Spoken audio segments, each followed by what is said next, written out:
Halo guys, ketemu lagi barengan saya Iksan. Nah, kira-kira udah pada tahu belum nih kalau hari ini akhirnya Realme secara resmi memperkenalkan smartphone seri terbarunya yang kabarnya ini tuh bakalan jadi line up smartphone termurah yang bisa kalian beli untuk brand Realme. Ayo coba tebak, kira-kira smartphone-nya apaan ya? Tapi daripada kalian asal-asalan nebak, gimana kalau kita langsung unboxing aja nih guys? Karena kebetulan saya udah pegang nih unitnya, yaitu Realme Note 50. Jadi buat kalian yang mungkin kebetulan masih penasaran ya sama desain smartphone-nya kayak gimana, kemudian detail spesifikasinya apa aja, terutama buat harganya, yuk langsung aja kita pindah ke lensa kamera yang di atas seperti biasa, biar lebih detail lagi. Oke, jadi ini dia guys buat tampilan packaging box dari Realme Note 50-nya. Untuk desainnya masih khasnya Realme ya, dominasi warna kuning dengan font colornya berwarna hitam. Kalau dilihat di bagian depannya, di sini masih ada satu buah label tulisannya kualitas terdepan, kemudian ada tulisan Note 50 yang lumayan gede, ada logo Realme di bagian bawahnya, di sebelah kanannya ada logo Realme juga yang lumayan gede, di sebelah kirinya juga ketulis Realme Note 50 aja kayak gini, di bagian atasnya polosan dan di bagian bawahnya juga polos aja guys, nggak ada apa-apa. Lanjut kita ke bagian belakang. Di sini ada beberapa key selling point, di mana untuk yang pertama di sini ketulisnya untuk luas layarnya sebesar atau selebar 6,74 inci atau 6,7 inci lah. Dan untuk resolusi kamera utamanya sebesar 13 megapiksel. Sedangkan buat ketebalan bodinya ini tuh lumayan tipis ya sebetulnya, yaitu ada di 7,99 mm. Dan untuk chipsetnya sayangnya nggak detail ya, cuman ketulis 8 core chipset aja. Dan kalau kita lihat di bagian bawahnya ada beberapa keterangan IMEI beserta untuk varian RAM dan storage yang bakal kita unboxing ini adalah 4/128 GB dengan varian warna hitam malamnya. Dan langsung aja kita unboxing guys.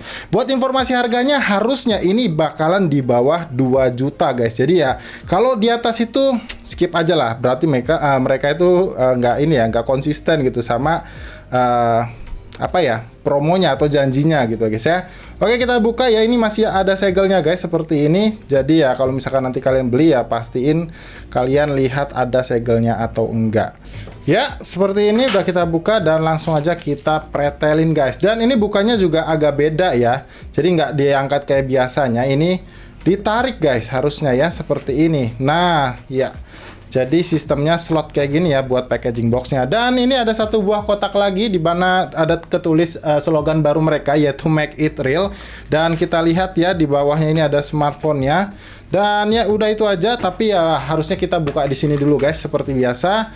Di sini harusnya ada beberapa kelengkapan lainnya ya, seperti ya SIM tray ejector ya, di sini udah langsung kelihatan. Dan ada tulisan lagi, ada notifikasi, "Hey, welcome to Realme Family." Jadi ada tulisan lagi guys ya buat kata sambutannya. Oke, kita lihat buat kelengkapannya. Ini ada buku panduan pengguna harusnya dengan kartu garansi seperti ini, dan masih dikasih jelly case juga guys. Dan ini agak smoke gitu ya, jadi nggak clear banget alias nggak bening-bening banget kayak gitu. Tapi oke lah ya, masih kita dikasih kelengkapan yang lengkap dengan aksesorisnya seperti ini. Lalu kita lihat di bagian bawahnya, ini ada kabel charger Type-C ya. Harusnya kalau micro USB kalian skip aja saran saya. Ya tapi ini udah USB to USB Type-C seperti ini. Dan kalau kita lihat untuk kepala chargernya, ini untuk output maksimalnya kita lihat sebentar ya.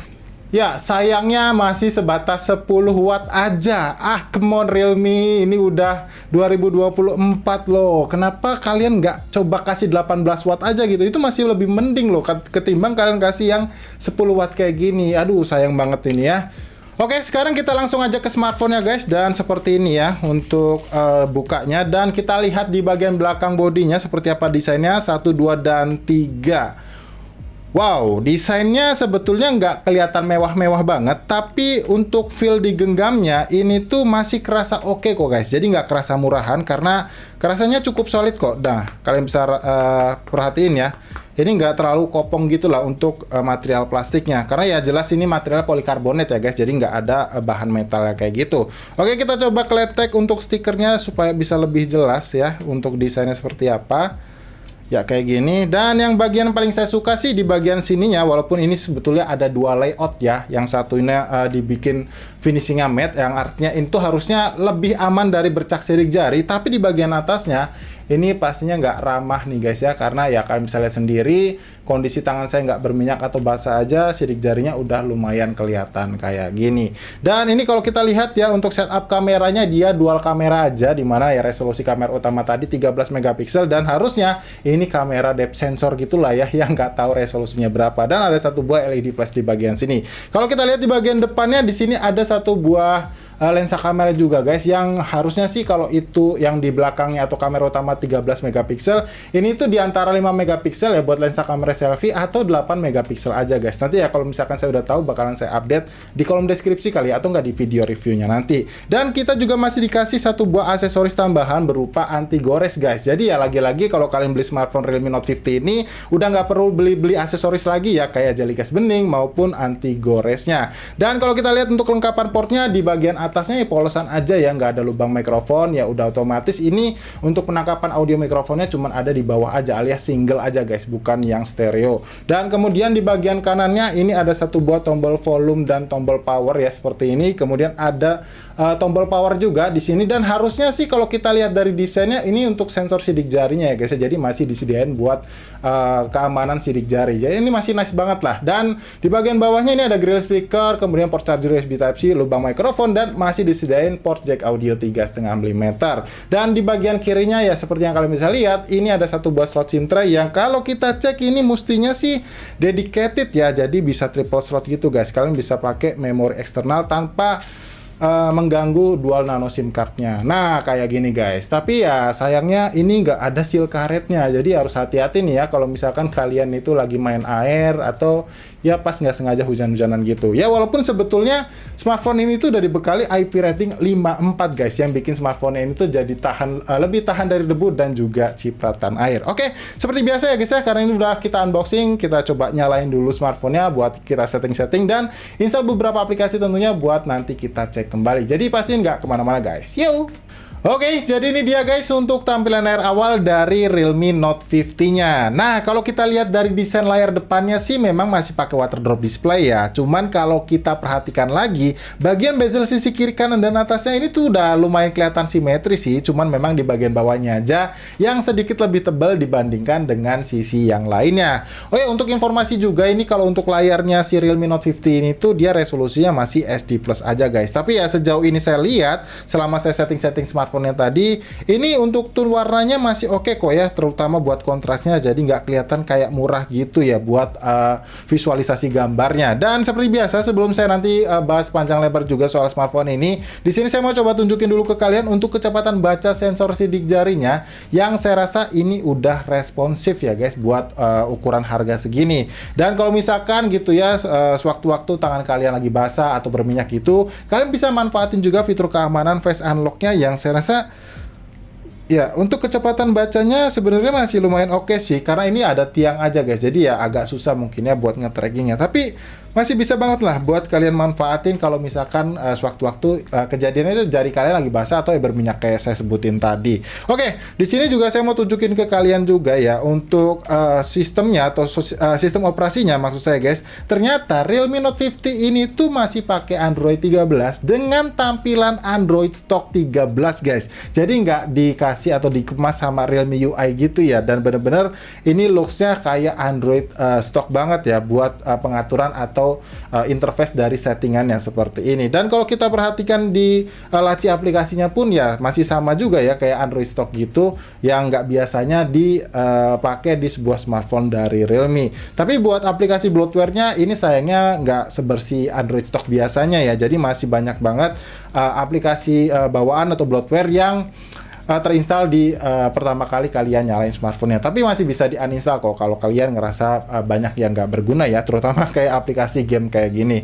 Dan berikutnya di sini saya mau coba tunjukin juga ke kalian waktu pertama kali kita nyalain smartphone-nya. Di sini buat memori yang terpakainya. Nah, untuk memori yang terpakainya ini sebanyak 19 GB aja. Menurut saya ini angka yang wajar ya, mengingat ini tuh nggak dibalut sama tampilan atau interface dari Realme UI guys. Jadi benar-benar masih pure dari Android stocknya ya, yang terutama di Android stock 13-nya. Dan berikutnya di sini saya mau coba tunjukin ke kalian buat sensor-sensornya guys, paling enggak di sini kita lihat buat sensornya masih lengkap loh ya. Ini yang absen cuma sensor suhu dan sensor tekanan aja, yang biasanya memang di smartphone flagship pun ini selalu absen guys. Jadi ya untuk sensor cahaya, orientasi, dan sensor giroskop udah tersedia di smartphone ini. Oke, kalau buat di aplikasi kamera bawaannya guys ya, seperti yang kalian bisa lihat, buat menu-menunya di sini ada tersedia mode foto seperti ini, kemudian ada mode portrait dan mode lainnya. Yang mana di dalamnya sini di mode lainnya itu masih tersedia selang waktu, mode pro, panorama, dan juga kode QR. Kalau kita lihat di mode pro-nya di sini ya, ini terbukti buat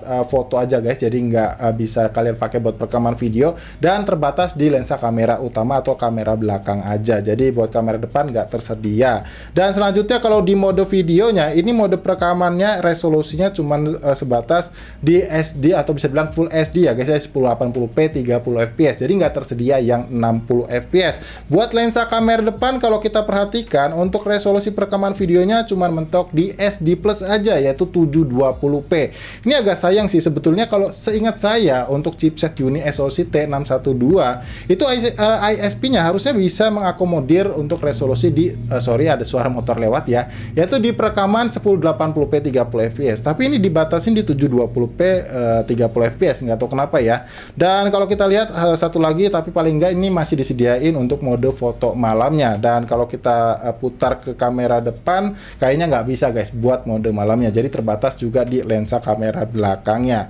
Sebetulnya dari aplikasi kamera bawaannya sih menu-menunya lumayan lengkap lah ya, maksudnya ya walaupun masih terbatas di resolusi perekaman videonya, tapi paling nggak masih disediain mode malam yang biasanya itu suka berguna kalau misalkan kalian lagi foto di kondisi cahaya yang kurang gitu ya, kurang baik gitu. Oke, mungkin di sini saya bakal buka ya, atau bisa dibilang dibantu sama aplikasi device info HW aja buat bacain sedikit spesifikasi dari Realme Note 50-nya ini.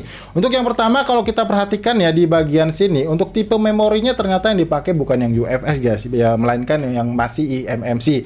Yang sebetulnya sih dari pengalaman saya pakai ya guys, eMMC maupun yang UFS itu memang sebetulnya di atas kertas UFS itu jelas lebih kebut ya guys, baik itu speed rate-nya maupun speed rate-nya. Tapi ya kalau misalkan kondisinya kalian itu bukan dipakai buat penggunaan berat kayak main game, terutama Genshin Impact yang harus loading resource-nya cepet kayak gitu, harusnya tuh nggak ada masalah guys ya soal kecepatannya. Palingan ya kalau misalkan kalian itu transfer data aja yang mungkin lebih dari 10 GB itu mungkin bakalan kerasa ini ya lamanya gitu ya untuk transfer rate-nya antara device kalian ke smartphone lain atau mungkin ke PC komputer yang kalian punya kayak gitu ya. Selebihnya sih buat penggunaan casual aja kayak main sosmed kayak gitu harusnya nggak ada masalah guys ya, baik itu UFS yang eMMC maupun yang UFS. Jadi ya perbedaannya nggak terlalu signifikan. Dan yang selanjutnya di sini di bagian SoC-nya seperti yang saya sudah sebutkan tadi, ini memakai chipset dari Uni SoC atau ya Unisoc lah ya. Ini tipenya Tiger T612.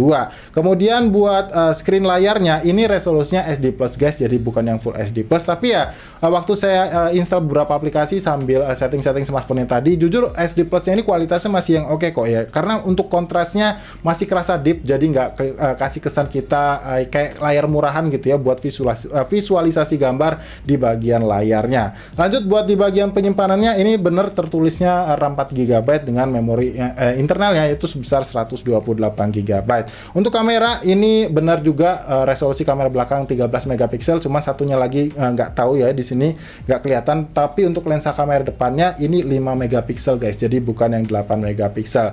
Lanjut ke kapasitas baterai, ini ketulisnya 5000 mAh, dan buat kecepatan ngecasnya tadi seperti yang udah kita lihat di dalam boxnya kita hanya disediakan satu buah kepala charger yang supportnya itu sebesar 10 watt aja. Sayang ya, harusnya kalau bisa 18 watt sih masih oke sih harusnya, karena 10 watt di 2024 kayaknya agak jadul nggak sih guys?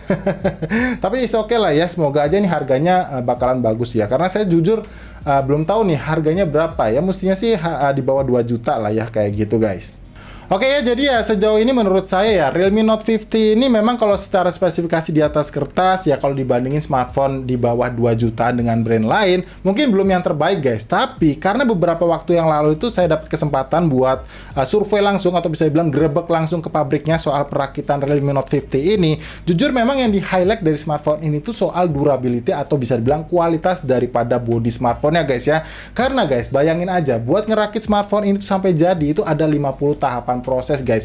Bahkan buat pengujiannya pun ada banyak, mulai dari drop test yang dijatuhin berkali-kali sebanyak 36 kali gitu ya, dari ketinggian 1 meter, kemudian ada micro drop test yang recycle drop testnya itu lebih banyak daripada yang drop test tadi guys, dan ada juga pengujian debu, kemudian ada juga tumbling test yang dibolak-balik kayak gitu. Yang detailnya mungkin kalian kalau yang penasaran bisa cek aja platform kita yang lain ya, mulai dari TikTok mungkin atau Instagram, yang saya tuh di situ kasih beberapa footage untuk pengujian dari smartphone ini. Karena memang secara build quality guys, jujur ini tuh smartphone yang punya material body yang saya rasa cukup solid lah ya di harganya segini, nggak kerasa ringkih atau kerasa kayak murahan gitu, dan kerasanya juga cukup solid di bagian frame-nya kalau kita genggam kayak gini. Jadi ya wajar ya kalau yang di highlight adalah soal endurance atau durability dari bagian bodinya itu sendiri.